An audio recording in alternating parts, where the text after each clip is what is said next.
नमस्कार, स्वागत है आप सभी का हमारी बेहद खास मुहिम और हमारी खास पेशकश शेयर बाजार सबका अधिकार। एक ऐसा शो जहां पर हम न सिर्फ शेयर बाजार से जुड़े सवालों के जवाब देते हैं बल्कि आपको आसान भाषा में बताते हैं कि अगर आप शेयर बाजार में पहली बार निवेश कर रहे हो या कोई स्टॉक स्पेसिफिक सवाल भी अगर पूछना चाहते हैं, इन सवालों का समाधान लेकर आते हैं हम हमारी इस खास पेशकश में।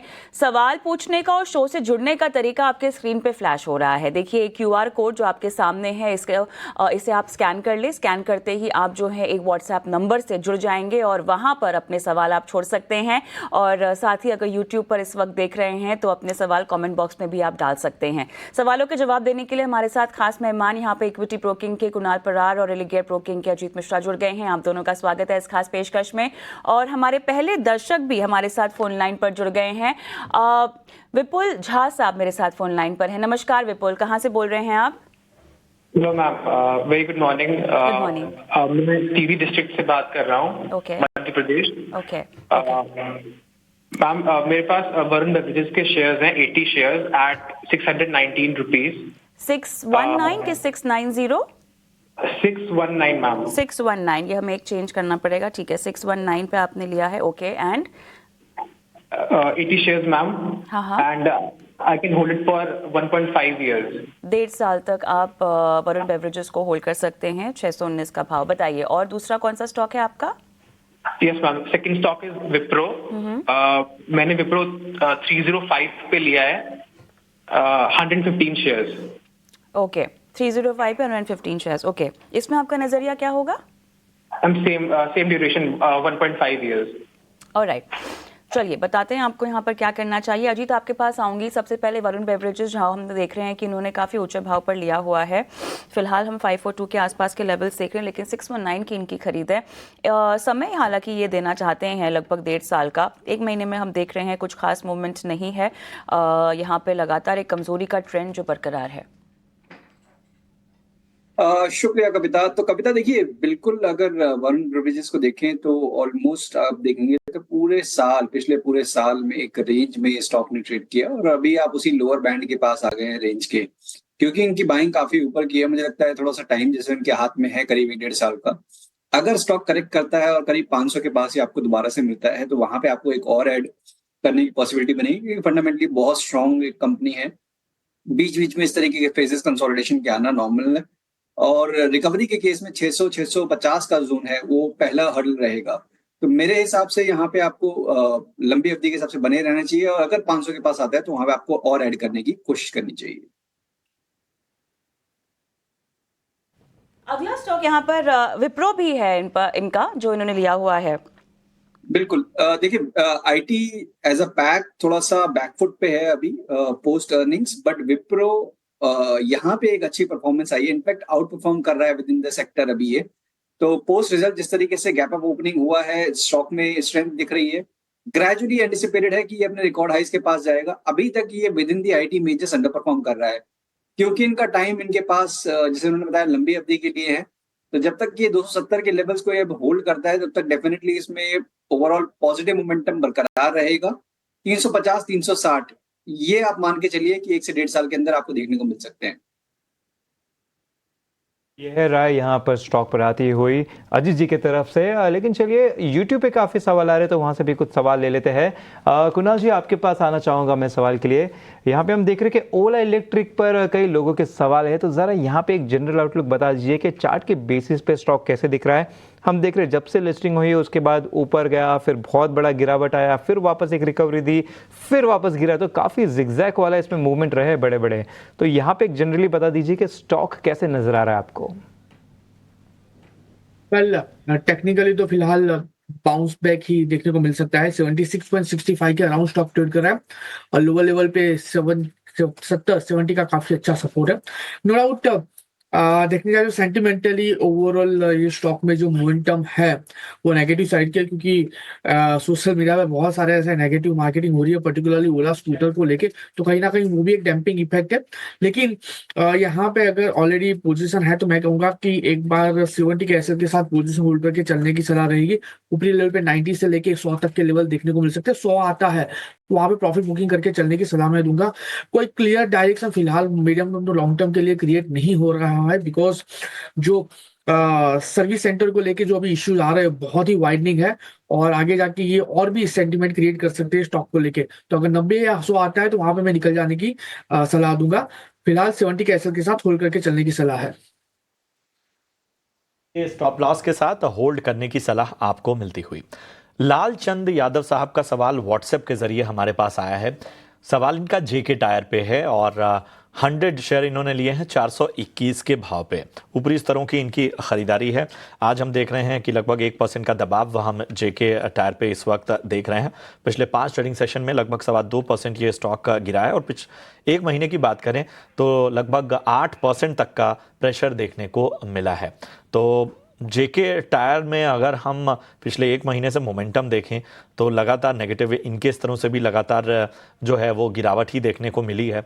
कोई पॉजिटिव ट्रेंड इस तरह का नज़र नहीं आया है। तो ऐसे में अजीत जी, जेके टायर में क्या रणनीति रखी जाए 421 की खरीद के हिसाब से? बिल्कुल प्रशांत, देखिए यहाँ पे ऑलमोस्ट पिछले 1 सालों से जब इसने रिकॉर्ड हाई बनाया था करीब 516 का, वहां से एक लगातार एक करेक्शन का दौर ये स्टॉक झेल रहा है, और वहां से अब आप 350 के लेवल पे पास आ गए हैं। देखिए मल्टीपल सपोर्ट्स हैं आपके 340-45 जोन के पास, तो आप काफी नजदीक हैं सपोर्ट के। तो ये एक अच्छी चीज है इनकी कि आप सपोर्ट के नजदीक आ गए हैं। वही आपका एक स्टॉप लॉस भी होना चाहिए कि 340 जब तक ये होल्ड कर रहा है तब तक डेफिनेटली मेंटेन करिए। रिकवरी के केस में बट एक ग्रेजुअल रिकवरी देखने को मिलेगी, क्योंकि 375 से लेकर 400 तक का जोन, वहां पे आपको मल्टीपल रेजिस्टेंसेस देखने को मिलेंगे।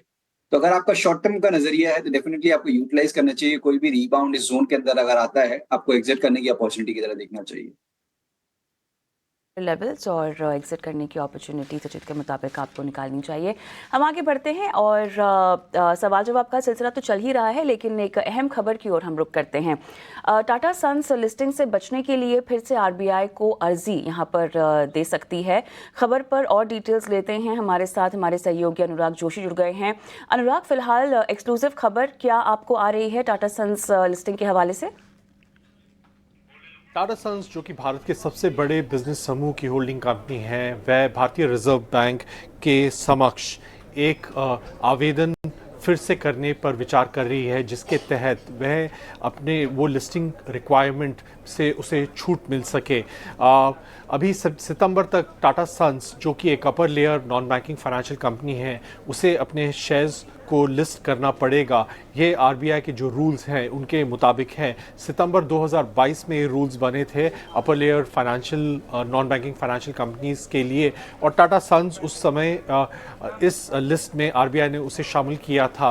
और इस जो नियम है इनके अनुसार टाटा सन्स और जो अन्य नॉन अपर लेयर एनबीएफसीज हैं उनको 3 साल का समय दिया गया था अपने शेयर्स लिस्ट करने के लिए। अभी इसके तहत जो आवेदन टाटा सन्स आरबीआई के समक्ष पेश करने पर विचार कर रहा है, उसके तहत वह यह विचार कर रहा है कि जो उसकी जो सार्वजनिक लाइबिलिटीज़ हैं उसके बुक्स में, वह उसको वापस जो इन्वेस्टर्स हैं उन्हें रीपे कर देगा। और पिछले ही साल आरबीआई ने टाटा सन्स की एक आवेदन, जिसके तहत वह इस लिस्टिंग रिक्वायरमेंट से छूट मांग रही थी, उससे नाकार दिया। और अभी अगर टाटा सन्स जो अपनी सार्वजनिक लाइबिलिटीज़ रीपे कर देता है, तब उसे शायद आरबीआई से छूट मिल सके। और ये जो भी नियम है उसके तहत एक अपर लेयर एनबीएफसी होने के नाते टाटा सन्स को सितंबर तक अन्यथा अपने शेयर्स को लिस्ट करना पड़ेगा। इस अहम जानकारी के लिए अनुराग आपका। चलिए बढ़ते हैं आगे। एक अहम जानकारी आपको देते हैं। दावोस में वर्ल्ड इकोनॉमिक फोरम की शुरुआत हो चुकी है। इस बार के वर्ल्ड इकोनॉमिक फोरम में किन किन मुद्दों पर फोकस रह सकता है, इन सब पर वर्ल्ड इकोनॉमिक फोरम के एमडी मिरिक ड्यूसिक से खास बातचीत आप सुनिए। It is not one technology, a whole sets of technologies that are exponentially going to market and changing industry and society. And going back to the notion of agency, how do we, as civil society players, as governmental players, of course business as well, how do we have a sufficient agency in shaping how these technologies actually pan out? And so you may be familiar, there's a term agile governance. It's been around, particularly in tech circles, for some time, but in our view, that's actually the time right now to really think through, are we equipped, and if we talk specifically about governments, are governments equipped right now with the resources, but also with the mindsets and the procedures to be able to really be on the front foot and shape this. And of course, the other complication we have is that you are seeing in this fragmented world that there is a risk that certain technologies, and we're already seeing it playing out, are actually considered to be more a vector of competition. Correct. Trying to get supremacy. Some people are using the word supremacy in terms of certain technologies. And so, of course, that is also something that maybe certain instincts are there, but how are we nuanced enough around this? And how can we maintain a sense of agency in this environment? And just to say one last thing on this, it is tough, but at the same time, we saw what happened at the United Nations in September with that UN initiative around, at least, for example, do the first installment, which is this scientific body that they got agreement on from all nations, scientific body that can tell us what is the state of AI, so that at least we have certain, hopefully, objective data to be based upon. But it is, of course, going to be hard work. And again, back to the point of how do we reimagine cooperation, multilateralism for the 21st century. Right. Mirek, also, I mean, India remains the fastest growing large economy in the world at this point. In a fragmented sort of economic world right now that we are witnessing, what is your expectation from a large economy like India? What role it can play to increase collaborative efforts as far as global economic development is concerned?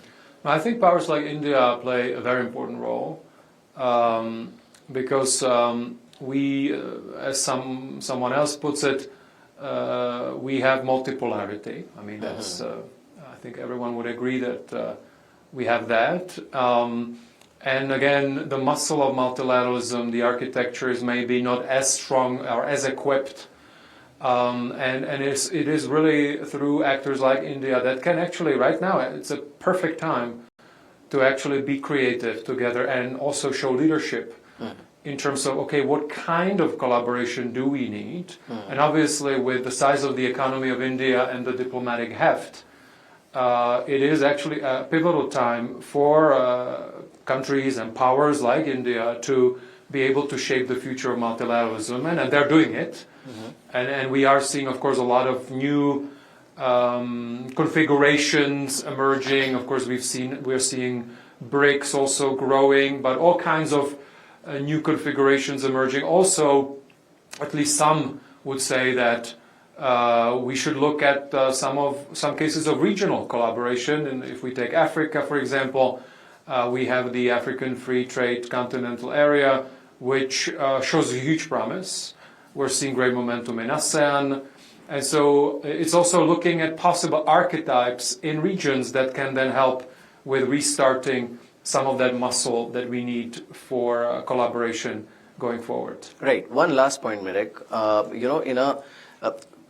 On global level, we have various challenges right now. There is climate change, there is energy security issue, there is regionalization in terms of, different thought processes driving a particular policy or an agenda at a national level.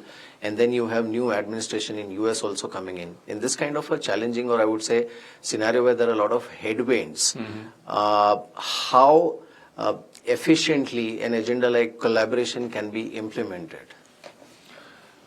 So, would you be concerned about the emerging headwinds, I would say? Yeah, no, I think I would say we have no choice but to be on the front foot, have agency, and think hard about how can we get things done in this new world economy. And so this is the spirit that we have. अगले दर्शक को जोड़ लेते हैं. हमारे साथ विनोद कुमार गुप्ता शामिल है. विनोद जी, नमस्कार. नमस्कार सर, आपको और आपकी पूरी टीम को good morning. Good morning sir, मुझे बजाज हाउसिंग फाइनेंस पर नजरिया चाहिए था, लॉन्ग टाइम नजरिया. मेरे पास सर 150 शेयर्स हैं एट द रेट ऑफ 126. ठीक है, ठीक है। ठीक है अजीत जी, आपके पास आना चाहूँगा इस सवाल के लिए। ज़रा बजाज हाउसिंग फाइनेंस देखिए, यहाँ पे हम देखें तो इनकी खरीदारी 126 से है, वहाँ पे से स्टॉक थोड़ा नीचे ट्रेड करता हुआ नज़र आ रहा है। दरअसल 11-12% का इसमें बिकवाली आ गया है, लेकिन पिछले 7-8 सेशन से हम देख रहे हैं एक साइडवेज में थोड़ा अटका हुआ है। हालांकि इन्हें लॉन्ग टर्म व्यू चाहिए, तो ज़रा लंबे अवधि के हिसाब से बताइए कि यहाँ पे ट्रेंड कैसा बनता हुआ नज़र आ रहा है आने वाले समय के लिए। देखिए अंश, यहाँ पे जब से लिस्टिंग हुई है उसके बाद से जो गिरावट का दौर शुरू हुआ, वहां पे थमने का वो नाम नहीं ले रहा है। और बीच बीच में रिकवरी के जरूर अटेम्प्ट हुए थे, बट वो भी फिसल आउट हो गए हैं। अभी स्टॉक आपका 52 वीक लो के पास है और कोई साइन ऑफ रिवर्सल अभी है नहीं। तो देखिए शॉर्ट टर्म का तो बायस बिल्कुल क्लियरली नेगेटिव साइड पे है। और मैं अगर मीडियम टर्म का भी कहूंगा, कंसिडरिंग जितना प्राइस एक्शन हमने देखा है अभी तक, वो भी नेगेटिव साइड पे है। वो तब चेंज होगा जबकि एक बार दोबारा से 135 तक के लेवल्स को ब्रेक करेगा। तो अगर इनका नजरिया 6 महीने से कम का है तो उनको डेफिनेटली एक स्टॉप लॉस जरूर मेंटेन करना चाहिए। अब क्योंकि आप रिकॉर्ड लो के पास ऑलरेडी हैं, इसके 52 वीक लो के पास एक साइकोलॉजिकल 105 110 का जो जोन है, मेरे हिसाब से ये एक अगर सपोर्ट एरिया ये होल्ड करता है तो एक रिबाउंड की पॉसिबिलिटी बनती है। तो अगर 120 125 के जोन के पास दोबारा से आपको मिलता है तो आपको निकलना चाहिए। और अगर लंबी अवधि का नजरिया है, लेट्स से 1 to 2 ईयर्स का, डेफिनेटली आप बने रह सकते हैं। ऑलराइट, चलिए तो बजाज हाउसिंग फाइनेंस पर अजीत की ये राय आती हुई और इसी के साथ हमारा आज का जो समय है इस शो में समाप्त हो चुका है। कुणाल आपका और अजीत आपका बहुत बहुत धन्यवाद, आप दोनों ने समय निकाला। जाते जाते डिस्क्लोजर्स अपने देना चाहेंगे? कुणाल आप पहले। कल जितने भी स्टॉक हमने सजेस्ट किए हैं या जिसके ऊपर हमने हमारा व्यू दिया है, उसमें मेरी पर्सनल पोजीशन तो कोई नहीं है, क्लाइंट वाइज पोजीशन ये स्टॉक में हो सकती है। अजीत? शुक्रिया कविता। देखिए जो भी स्टॉक हमने डिस्कस किए हैं, पर्सनली किसी भी स्टॉक में मेरी पोजीशंस नहीं है, बट हमारे क्लाइंट्स के पास पोजीशंस हो सकती हैं। धन्यवाद आप दोनों का, आपने आज हमें समय दिया। और चलिए इसी के साथ हम तीनों को भी इस शो में इजाज़त दें।